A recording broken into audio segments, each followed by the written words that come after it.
Muy buenas tardes. Ante todo, agradecer a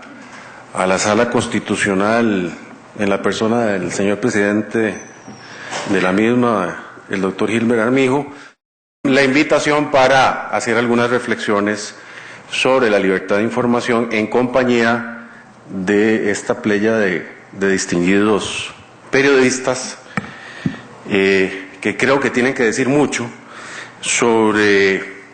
los alcances y sobre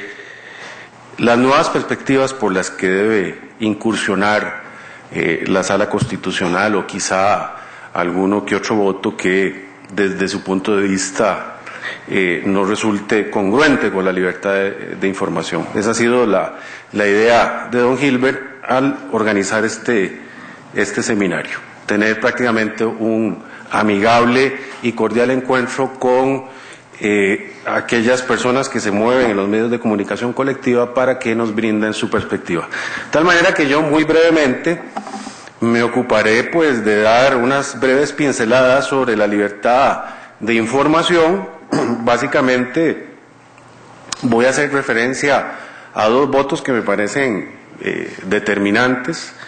de los cuales fui redactor y que fortalecen de alguna manera la libertad de información. Obviamente el casuismo en la Sala Constitucional sobre el tema es muy rico y podríamos aquí hablar probablemente 5 días sobre las distintas vertientes jurisprudenciales, pero bueno, voy a limitarme a señalar dos votos. El primero es el 15.057 del 2005, lo llamaremos el caso de la Cámara Oculta. Este es un recurso de amparo que plantea una persona que fue entrevistada por un periodista de Repretel, Canal 6, diciendo que al introducir una cámara oculta en su oficina, pues se le había afectado de alguna manera el derecho a la imagen y el derecho a la intimidad. En este voto de la Sala Constitucional,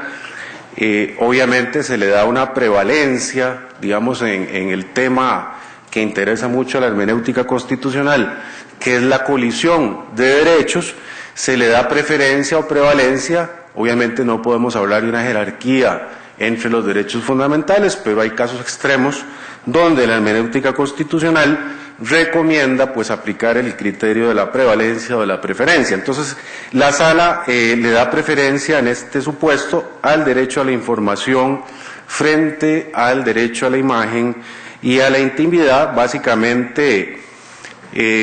recordemos que este era un caso donde el reportaje era precisamente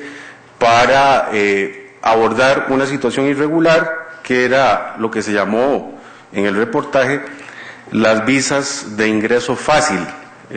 que eran obtenidas por extranjeros, pues eludiendo una serie de requisitos impuestos por el ordenamiento jurídico o burlándolos. Y entonces, bueno, ahí la Sala definitivamente opta por potenciar el derecho a la información, en este caso el derecho del periodista a recabar y a investigar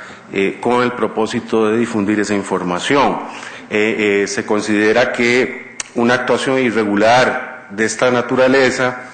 pues es información de relevancia o de interés público, de tal manera que el recurso de amparo es declarado sin lugar, potenciando el derecho a la información. El otro caso es el voto 14.972 del 12, que lo vamos a llamar el caso Pascal, donde uno de los distinguidos periodistas de esta mesa es el recurrente, y básicamente lo interpone porque el Tribunal de Juicio, a través de una resolución del juicio oral y público donde se iba a juzgar a esta persona, dispuso que no se podía grabar en audio y video, tomar fotografías, transmitir por radio durante el debate oral y público. En este voto, la Sala Constitucional, primero que todo, para superar el impedimento del artículo 30b de la Ley de la Jurisdicción Constitucional, que impide el amparo contra resoluciones jurisdiccionales, entra digamos, a analizar el contenido de esta resolución y llega a la conclusión de que no tiene un contenido materialmente jurisdiccional, sino que es un contenido materialmente administrativo, porque el Tribunal de Juicio lo que estaba haciendo a través de esa resolución era disponer la organización, digámoslo, y funcionamiento de un debate, o las reglas de organización y funcionamiento de un debate. De tal manera que ahí la Sala Constitucional también va a apostar por una interpretación restrictiva de las limitaciones que establece el 14.1 del Pacto Internacional de Derechos Civiles y Políticos, en el sentido que dice que se puede, por parte del juez, excluir a la prensa y al público de los juicios por razones de moral, orden público, seguridad nacional, cuando lo imponga la vida privada de las partes o cuando la publicidad pueda afectar los intereses de la justicia. Todo en una medida estrictamente necesaria, dice la norma. Bueno, y la Sala Constitucional en este voto llega a la conclusión de que los jueces de juicio no adujeron ninguna de estas cláusulas para impedirle el ingreso a la prensa y poder difundir el juicio oral y público, y además, bueno, la Sala Constitucional considera que este juicio, en este caso particular, también es de interés público. Dejo así muy brevemente señalado pues dos votos donde la Sala apuesta fuertemente por fortalecer la libertad de información. Paso ahora muy brevemente también a exponer lo que yo llamo los presupuestos de la libertad de información, y cuando hago referencia a este término hago mención de los derechos conexos o interdependientes con la libertad de información que constituyen una plataforma indispensable para ejercer sólidamente y sanamente la libertad de información. Empiezo por enumerar dentro de esos presupuestos los principios de publicidad, transparencia y de participación ciudadana, principios que fueron ampliamente desarrollados por la Sala Constitucional en los votos 136/2003 y 2120 del 2003, que me correspondió redactar, ser el ponente, donde la Sala Constitucional pues señala algunos derroteros respecto de los poderes públicos. Recordemos que Norberto Bobbio, ese gran filósofo italiano, definía la democracia como el gobierno del poder público en público. Bueno, a partir de ahí entonces tenemos los principios de transparencia y de publicidad. En estos dos votos, 136/2003, 2120/2003, que son reiterados en infinidad de votos posteriores,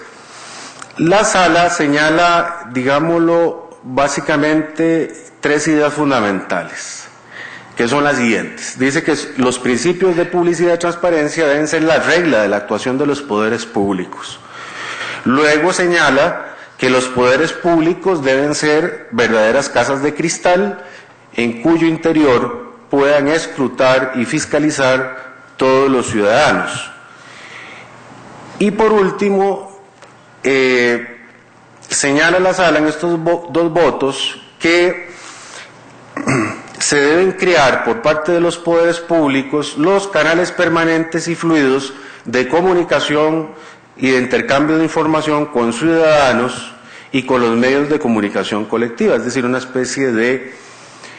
información de tipo vertical, no la horizontal que se da entre los entes públicos, para incentivar la participación directa y activa en la gestión pública y actuar otros principios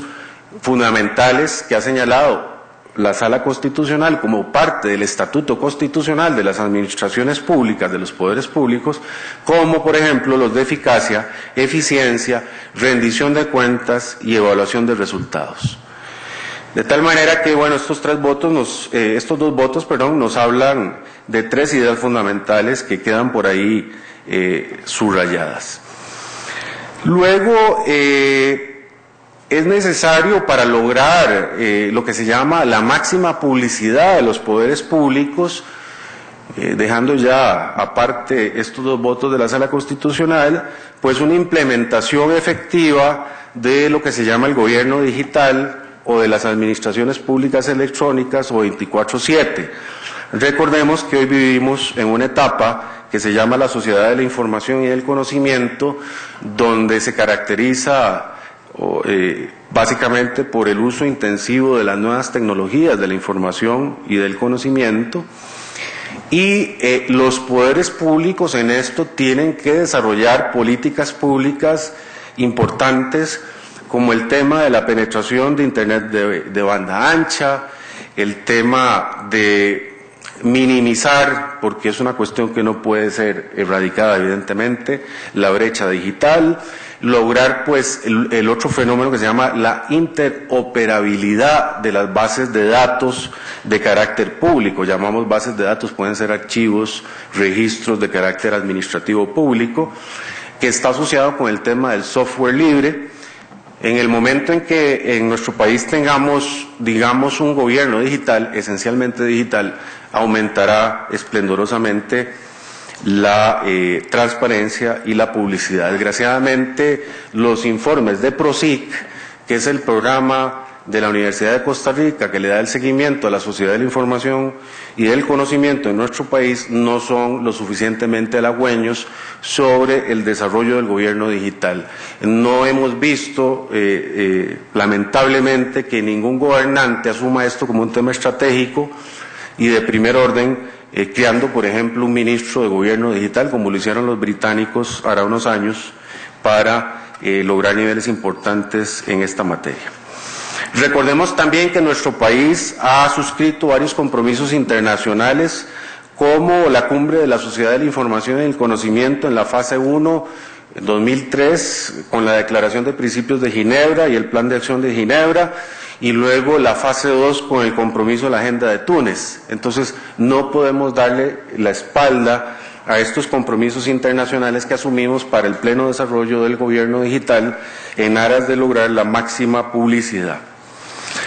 Luego, dentro de los presupuestos de la libertad de información, me permito hacer una referencia muy breve también, porque el tiempo es muy corto, al derecho de acceso a la información administrativa, que tradicionalmente se ha visto que está ubicado o emplazado en el artículo 30 constitucional. Yo prefiero hablar, más que de derecho de acceso a la información administrativa, de derecho de acceso a la información de interés público, porque resulta que no solo los poderes públicos detentan información de relevancia o de interés público, también los sujetos de derecho privado, en momentos determinados, y ahora voy a hablar muy brevemente de eso, pueden detectar información de interés público. Sobre este derecho del artículo 30, que garantiza el libre acceso de todo ciudadano, de toda persona, a los departamentos administrativos, quedando a salvo el secreto de Estado del párrafo segundo, recordemos que llevamos 63 años esperando una regulación legislativa sobre el tema. O sea, este 7 de noviembre, que cumpliría 64 años nuestra Constitución política, pues no se ha dictado una ley de acceso a la información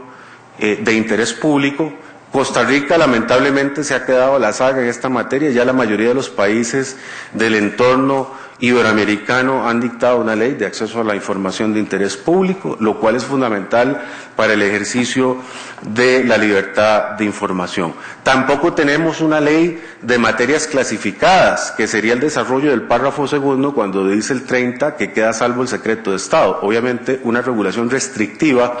porque esto es un límite de este derecho y como límite tiene que ser objeto de una regulación y de una interpretación restrictiva, el tema del secreto de Estado. No vaya a ser que se caiga en la mala práctica de algún gobierno de los años 80 de declarar secreto de Estado por vía de decreto, pues una materia, cuando eso no se puede hacer porque la limitación de los derechos fundamentales es reserva de ley. Luego, el 30 ha sido desarrollado casuística y progresivamente por la Sala Constitucional, a golpe de sentencia. Tenemos ahí un gran cuerpo jurisprudencial de la Sala Constitucional que todos pueden estudiar y analizar. Sin embargo, a veces lo embarga a uno una sensación de frustración porque a pesar del gran edificio jurisprudencial queda segregado la Sala Constitucional a través de su jurisprudencia, todavía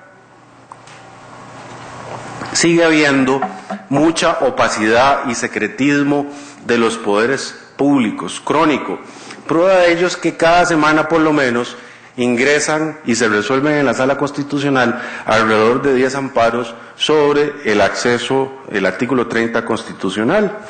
Y esos amparos van básicamente desde, digamos, lo profano hasta lo divino. Es decir, la Sala Constitucional tiene que estar resolviendo a través de un amparo, declarándolo con lugar para que una Junta de Educación, por ejemplo, entregue unas actas de una sesión de la Junta. Como también decimos en un sentido figurado, hasta lo divino, porque la Sala Constitucional ha tenido que resolver el tema, por ejemplo, de las condiciones y términos de los bonos chinos, de la lista de morosos de la Caja Costarricense del Seguro Social, de los informes del Banco Central sobre el estado de la economía, de las contribuciones privadas a los partidos políticos a través de organizaciones paralelas, que recordarán ustedes donde hubo varios votos de la Sala Constitucional. Parece entonces que no ha calado la jurisprudencia de la Sala Constitucional, desgraciadamente, esperaríamos lo contrario. Hay una falta de cultura constitucional de los funcionarios públicos y nuestra esperanza sería que, bueno, con una ley de acceso a la información, esta actitud cultural pueda cambiar. Ahí, en esta materia, en cuanto a la ley, porque ya hay una ley y hay una comisión en nuestro país que se ha dedicado a la tarea de redactar este proyecto, se enfrentan una serie de retos y desafíos, que hago una pincelada muy breve. Primero que todo, porque la información de interés público, ya lo dije, no la detentan solo los poderes públicos, sino que también los poderes privados. Y aquí tenemos que aplicar lo que los alemanes llaman la teoría de la irradiación de los derechos fundamentales al ámbito privado, o llamada también la teoría de la eficacia horizontal de los derechos fundamentales, o lo que Guastini, un gran constitucionalista italiano, ha llamado la constitucionalización del derecho privado. Y Ferrajoli nos ha hablado de los salvajes poderes privados, es decir, no solo los poderes públicos son salvajes, sino que también muchos poderes privados son salvajes, porque tienen un poder de hecho o de derecho. Tenemos ahí entonces el reto de regular el tema del acceso a la información de interés público respecto de empresas públicas organizadas como entes de derecho privado, RAXA, por ejemplo, Correos de Costa Rica, ¿verdad? Todo el universo de empresas públicas que tenemos como sociedades anónimas, todas las operadoras de pensión son sociedades anónimas, los puestos de bolsas de los bancos, etcétera, ¿no? De tal manera que ahí hay un gran reto. Luego, los sujetos de derecho privado que ejercen transitoriamente potestades públicas, llámese concesionario de obra o de servicio público, gestor interesado, lo que se llama en el derecho administrativo el munera pública, que puede ser un notario público, puede ser un contador público, puede ser un ingeniero, etcétera. Y luego, pues tenemos los sujetos de derecho privado que prestan un servicio público impropio o virtual, lo que hoy en la Comunidad Europea, después del Tratado de Lisboa, se llaman los servicios de interés general, que pueden ser servicios económicos o sociales. Pensemos en nuestro país en la medicina privada, en la educación privada y en la farmacia privada, ¿verdad? Ahí tenemos reglones importantes que hay que acometer, que desgraciadamente en el proyecto de ley que está elaborado no se aborda. Los partidos políticos, ¿verdad? Recordemos que este fue un tema ya abordado. Y luego otro tema bastante polémico, que es las empresas que tienen posición preponderante en la economía o en el mercado respecto de la adopción de medidas efectivas para actuar derechos esenciales como el derecho a la salud, a un ambiente sano ecológicamente equilibrado, el derecho de los consumidores, la ética en las compras públicas.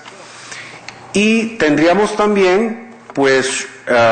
otro segmento que son las empresas que tienen un gran impacto en el Producto Interno Bruto. Esto en Alemania ya fue abordado legislativamente. Estas empresas pueden detentar información de interés público, evidentemente, y por su impacto en la economía y en las finanzas del país, pues puede ser que exista en un caso determinado interés en acceder a esa información, ¿verdad? También pues para que tengan relaciones correctas en materia de contratación pública.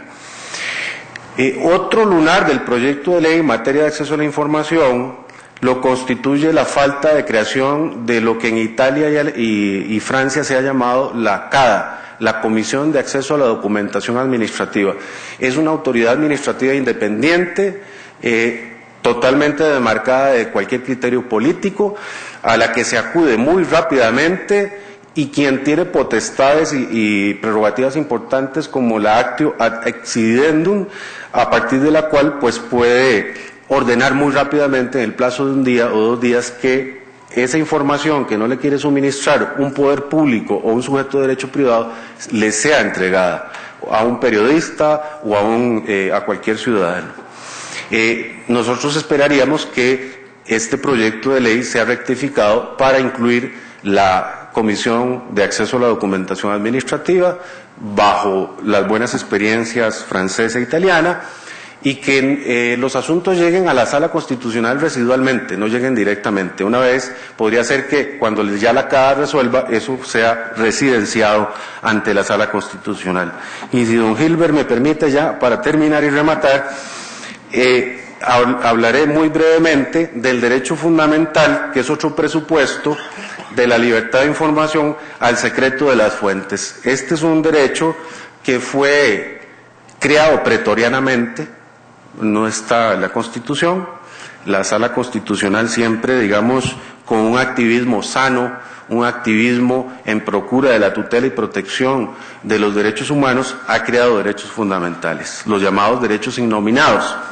En esto no hay nada de malo. Recordemos que Norberto Bobbio nos dice en esa obra que se llama El tiempo, la era de los derechos, que los derechos humanos son una categoría mutable, variable, en constante evolución y modificación.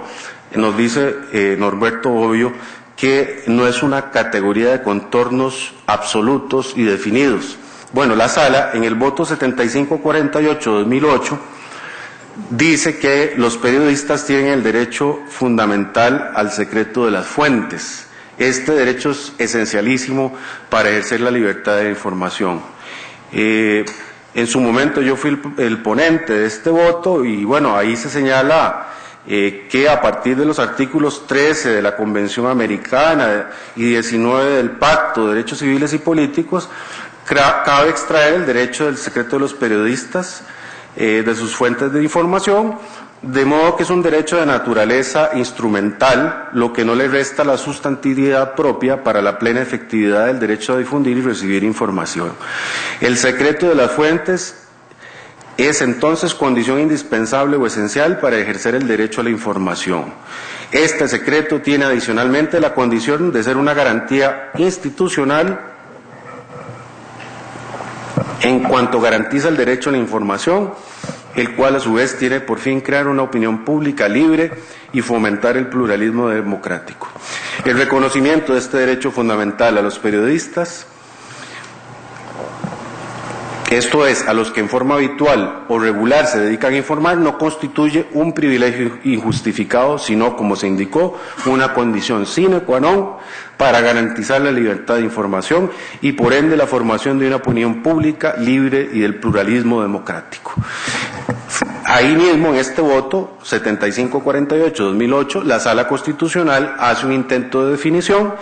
y dice que es la facultad de no revelar las fuentes de la noticia, tanto a la empresa informativa para la que labora, a terceros o a las autoridades y poderes públicos, de manera que tiene una proyección y una eficacia erga omnes. El secreto del informador singularmente lo faculta para negarse a revelar sus fuentes de información, con lo que el periodista puede preservar la confidencialidad de sus fuentes, lo que supone que para estas últimas el derecho a permanecer en el anonimato para protegerlas de publicidad no deseada que puede implicarles represalias o molestias innecesarias por ser conocida su identidad, evitándose así que su voluntad de suministrar información de interés general y de relevancia pública venga menos, logrando que la información fluya y circule expeditamente. En este mismo voto, la Sala hace la distinción entre el secreto, el simple secreto profesional y el secreto a las fuentes de los periodistas, y dice que el secreto de los periodistas tiene pues un contenido y una magnitud mayor. En este caso se dice que se configura como un derecho fundamental que adicionalmente es garantía institucional de los derechos informativos en una sociedad pluralista y democrática. El secreto del informador tiene un ámbito radio de protección mucho más amplio, por cuanto no tiene por fin tutelar la relación o vínculo de confianza entre la fuente de información y el informador, en la mayoría de los casos inexistente, o la esfera de intimidad del informante, sino el derecho a la información, darla y recibirla. En el secreto del informador, su objeto no es el contenido de la información que constituye la noticia de la que se impone por cuanto el fin es publicarla o difundirla. Consecuentemente, no existe secreto sobre la noticia, sino, y este es el contenido de este derecho, sobre la identidad del informante y cualquier otro dato, documentos en cualquier soporte, notas, grabaciones, filmaciones o circunstancia que pueda contribuir a su identificación. Por último, aquí en este voto que he citado, les repito que es el número 7548-2008, queda servida la polémica. La mayoría de la Sala considera en este voto que el secreto a las fuentes de los periodistas puede eventualmente ceder ante la jurisdicción penal.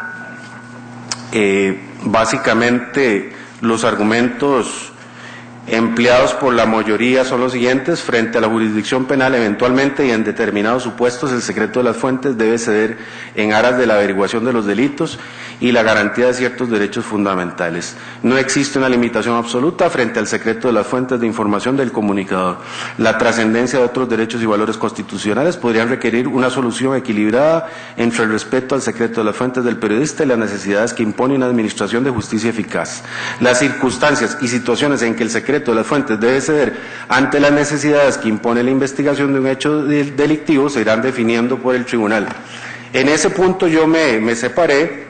En mi voto separado, pues yo señalé muy brevemente que le corresponde al legislador, por el principio de reserva de ley, establecer cuáles son los límites intrínsecos o extrínsecos de un derecho fundamental. No puede ser el Tribunal Constitucional. Y por último, y con esto ya iría cerrando, señalo que el derecho al secreto de las fuentes de información que poseen los informadores se proyecta incluso frente a las autoridades jurisdiccionales, de modo que aunque eventualmente el periodista pueda extraordinariamente testificar en un proceso penal, tiene derecho a reservarse las circunstancias de hecho o los soportes materiales de la información que puedan contribuir al descubrimiento o identificación de la fuente, quedando enervada cualquier medida jurisdiccional que pueda provocar la revelación de la fuente, como las requisas y los registros. Pero bueno, ahí queda servido para la mesa. Y ya a manera de conclusión diré que solo con el fortalecimiento de los derechos conexos e interdependientes a la libertad de información y de esta misma, podemos lograr una sociedad más democrática, participativa, inclusiva, consciente, solidaria y transparente. Muchas gracias, buenas tardes.